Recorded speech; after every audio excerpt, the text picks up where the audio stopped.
Welcome to Cheryl's Home Cooking. Today what I'm going to show you is one of my favorite recipes, so let's get started.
Welcome to Cheryl's Home Cooking. Today what I'm going to show you is my homemade fudge. So let's get started. Well, it's that time of year again. It's Easter. So I'll be making my fudge, but I'm going to be making it in a different way. I'm not going to be placing walnuts in. I want to make it look more festive for Easter. So in my pot on my stove, which I have on medium high, I have 2 sticks of butter, 4 cups of white sugar, 1 can of evaporated milk, which is 12 ounces.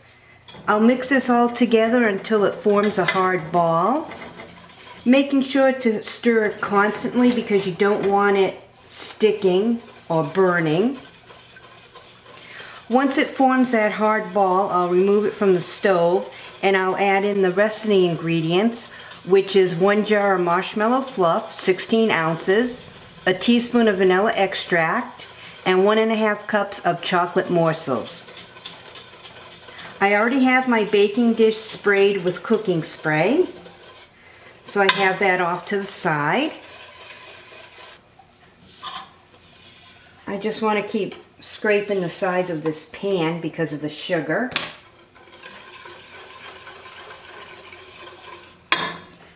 I do have a candy thermometer, and you want to get it to right about here where it says hardball. So once this starts heating up, then I'll place the candy thermometer in my pot. So just keep stirring constantly and scraping the side so that the sugar doesn't burn on the side.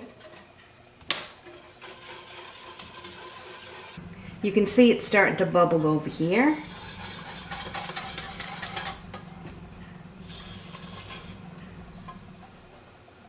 The butter's all melted in.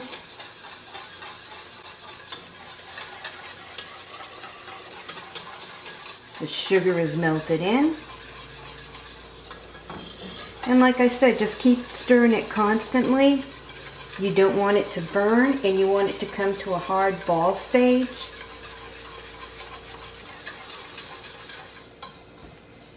And I just keep scraping the sides of the pan.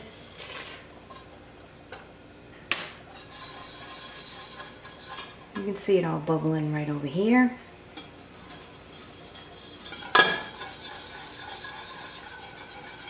My grandmother taught me how to make this fudge when I was young. This is the best fudge ever. It's so easy too.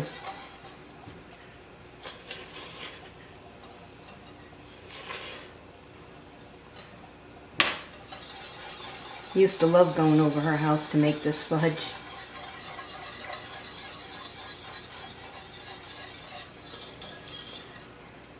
Now I'll put in the candy thermometer.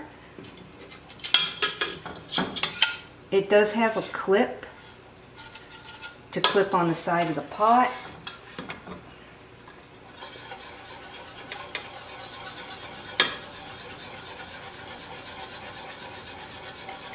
It's almost up to 180 degrees Fahrenheit. And my burner is on medium high. I want to make sure I don't burn anything. It's really getting nice and hot now. It's almost up to the softball stage.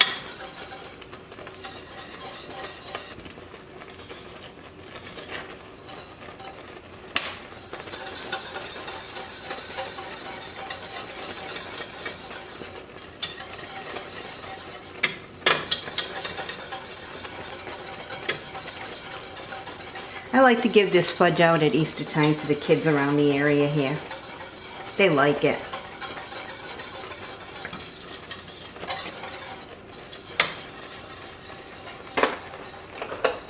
I have to put on my mitt. It's starting to get really hot.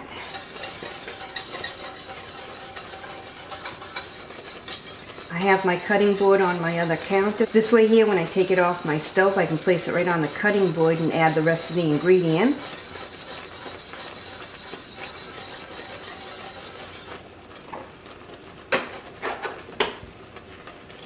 Scrape the sides.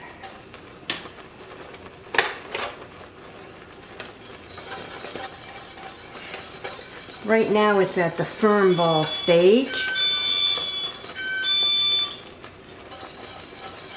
Nothing like homemade fudge. It's the best. Trying to focus in on where it is. It's right there. It's going past the firm ball stage now. This is the best candy thermometer that I've found too. Really works good.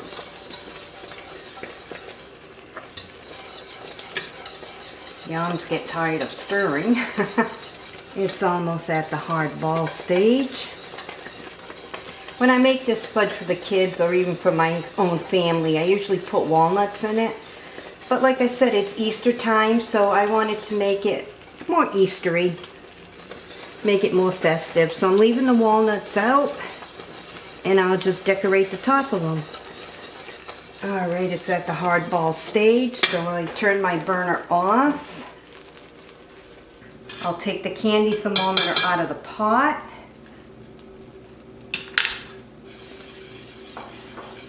To this, I have 1.5 cups of the morsels. I'll add that in.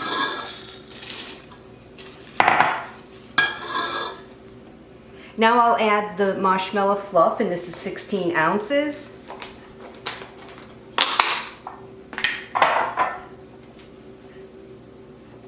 Place it in.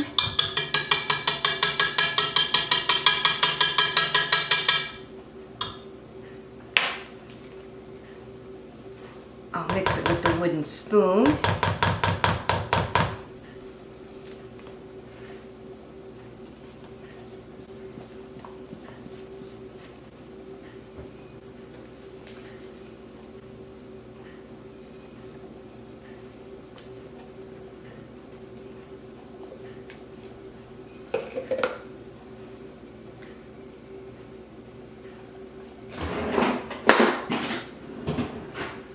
Get another spatula, scrape it off.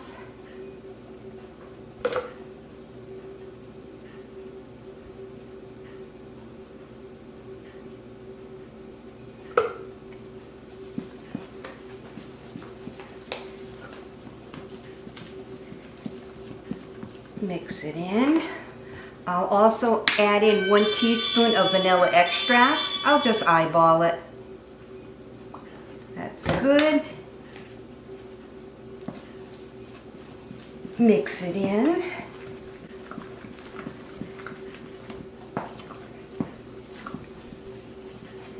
This is going to be nice fudge. Scrape the sides, making sure everything's mixed good.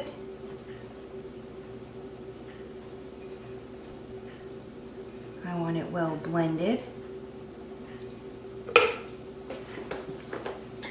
You can place it in your fridge or just leave it off to the side. You want it to firm up.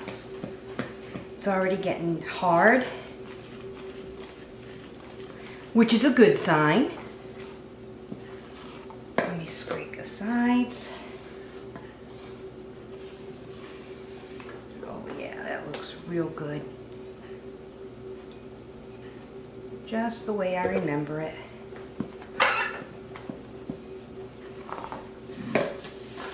So I have my baking pan, which I coated with cooking spray. I'll leave that off to the side. I'll pour this fudge right into the dish.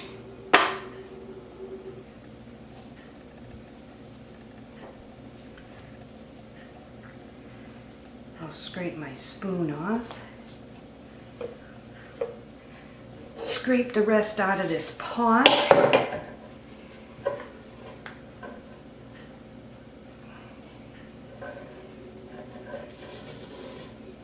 Whew, pot's hot.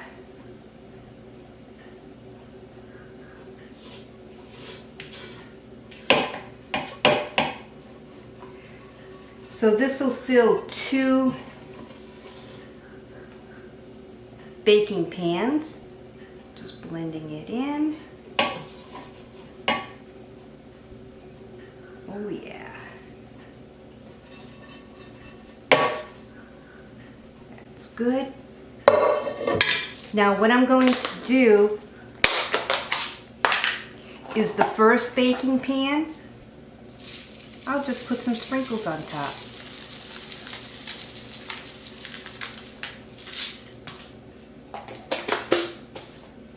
Make it look nice for Easter. The second one, I'll place some of these decorations on. Make it look nice. I'll do 1/2 and then leave 1/2 plain.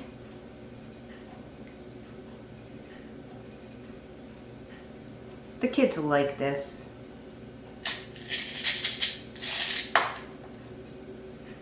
And like I said, you can place it in your fridge or just leave it off to the side. Oh, dropped one right here.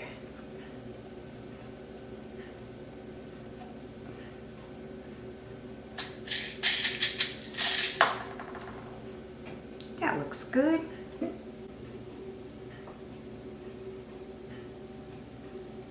Now, doesn't this look good?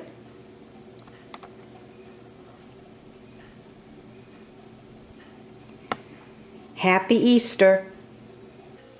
Well, thanks so much for tuning in to another episode of Cheryl's Home Cooking.